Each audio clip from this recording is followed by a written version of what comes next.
Hey, hope everyone's having a great weekend. I'm Tony Bruschi from the Hidden Killers podcast. This is our week in review, a look back at some of the most compelling moments in audio that we've experienced this past week. Brand new episodes start back up again Monday morning right here. Enjoy. This is an examination of the hidden human condition. This is the Hidden Killers podcast. The Hidden Killers podcast. With Tony Bruschi. We are talking with retired FBI Special Agent, Chief of the Counterintelligence Behavioral Analysis Program, Robin Dreeke. Always interesting to have these conversations with Robin. I want to open it up to you on the behaviors and get your analysis on Lori Vallow Daybell and what we've seen over the last week or so in court. It was really shocking more than anything. You know, her testimony, the opening trial testimony was shocking. It quickly got out of the realm of just abnormal psychology and abnormal behavior to deep disturbing behavior. the fact, it was really bad. I didn't realize until I listened to that testimony the other day that it took 10 months for her to actually be ruled sane enough to even stand trial. Yes, it was. That was just in that one window, but yeah. And then she was deemed mentally competent to stand trial, and then not again, and then kind of came back again from that, and that's where we sit right now. Yeah. So to me, that says it all right there. I think we're going to hear a lot more really disturbing things as the days progress on this case. Unfortunately, it was really tragic. And I think the saddest part I was watching the other night was when the grandmother that got the last FaceTime call from the son. Yeah. And that's the last contact they had. How horrible and how disturbing that entire situation was. And then the calls that she's having with her friend and the delusion she's having about, to this Satan is influencing her. It was just way out there. I at one moment when I was listening to it last week, I just thought, take this out of context for a little bit, and in reality say, because it's an American courtroom, and here's what's being asked of the witness. One was, were you ever present while JJ climbed on the ceiling or crawled up to the ceiling or the walls? Yeah. It's like, no, I was not. But there was a moment in time here where the friend who was testifying on Friday was very much visiting Lori as a friend. This was before she kind of turned and said, I think you might be kind of crazy.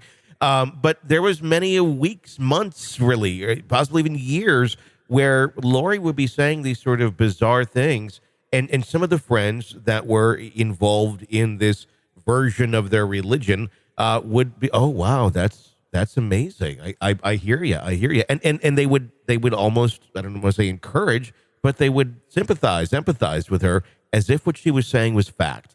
That's kind of scary, that there's others out there that are that easy to jump along with the crazy bandwagon of this. Yeah, I agree with you wholeheartedly. It was really just disturbing on so many levels, like you were saying. And I really wonder how far back, because they went into her background of her being, this beauty queen and doing all these pageants when she's younger.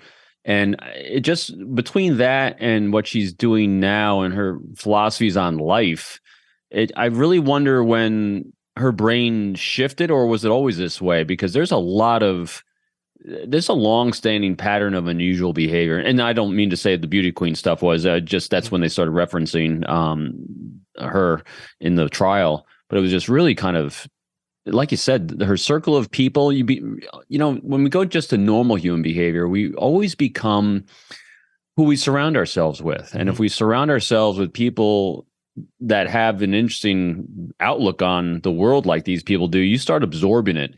It goes into, what Robert Greene in his book, Laws of Human Nature, talks about is we just want to have our own thoughts and opinions validated. And so if we have a bit off viewpoint of the world through our own religions, our morals, our ethics, or whatever it is, we're going to start surrounding ourselves with people and information that validate that kind of thought process. And the deeper you go into it, and then when you start entering the realm that goes way outside of my box, and this is really dealing with mental illness. It really capitalizes on it. And I think that's what we saw right here. And then you have what I think we're seeing across the spectrum in the United States and maybe at the world at large right now. And this is what the pattern I think we were talking about last week is people have lost their ability to solve problems healthy. So here's a situation with someone who's dealing with mental illness and for some reason or other, she wants to get out of another marriage and she has situations she wants to deal with. And she has picked, granted, because I know we have mental health involved here, but she has picked the most unhealthy way in which to do that. And so all these people that we're seeing doing all these murders across the country that seem to be doing so flippantly as it's a way to solve a problem. This is a horrible state of where we're at. And that's very true. To the rest of us who are in a healthier state, these sort of solutions would never even cross our mind. Like, okay, you want to get out of the marriage or something. Okay, get a divorce or, something that's going to be normal, healthy, and not in the realm of, mentally ill or crazy or illegal or horrible. But for some reason, these options seem to be there for several people when they consider these choices, and it's there just as much as a valid option as a divorce, as being separated. It's like, oh yes, murder seems to be a valid one, and it might even be a little more efficient than some of these others, and people are choosing that. What is off here? Why do we have so much of this right now, where that sort of balance and understanding of what's reasonable behavior seems to be so out of whack? I think it's coming in from a lot of vectors, Tony. And we saw it during the Alex Murdaugh trial. I mean, he chose a method to solve his problem by killing his son and his wife because granted, now he's got drug addiction issues and everything else that impeded his judgment, obviously. But that was what he thought was a reasonable way to solve a problem. I think these things are coming in from all these different areas. Social media obviously plays into this hugely. News on the TV does everything. Everyone's trying to really get people caught up in the cult of more and the disease of comparison. And the more these things get shown, I think more people think it is a way to solve a problem. And then let's go back to that, like we're saying, these healthy relationships. These things are not placing blame on situations, it's just understanding the impact. And I really think, I don't know the stats on this. Obviously we're talking very anecdotal here, but man, there seems to be an awful big spike in a lot of these things after COVID. I think the COVID lockdowns did a lot of damage that we're not seeing, that we didn't see at the time, but are really manifesting themselves right now. And also with younger people too. And there's a few cases that, we can obviously talk about as well on this.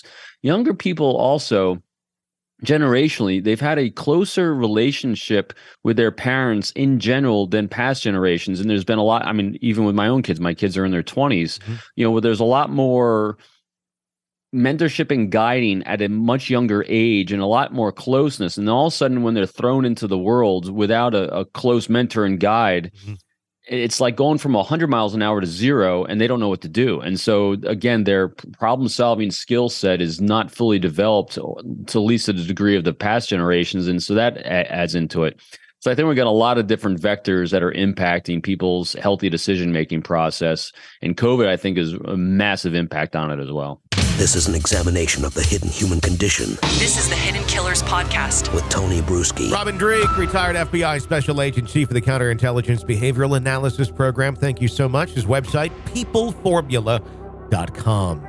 My name is Tony Bruschi. If you like the show, be sure to press subscribe wherever you're downloading podcasts so you don't miss any breaking updates and discussions on the cases we're following for you. Get an ad-free experience when you sign up through Apple Podcasts right now. Check that out.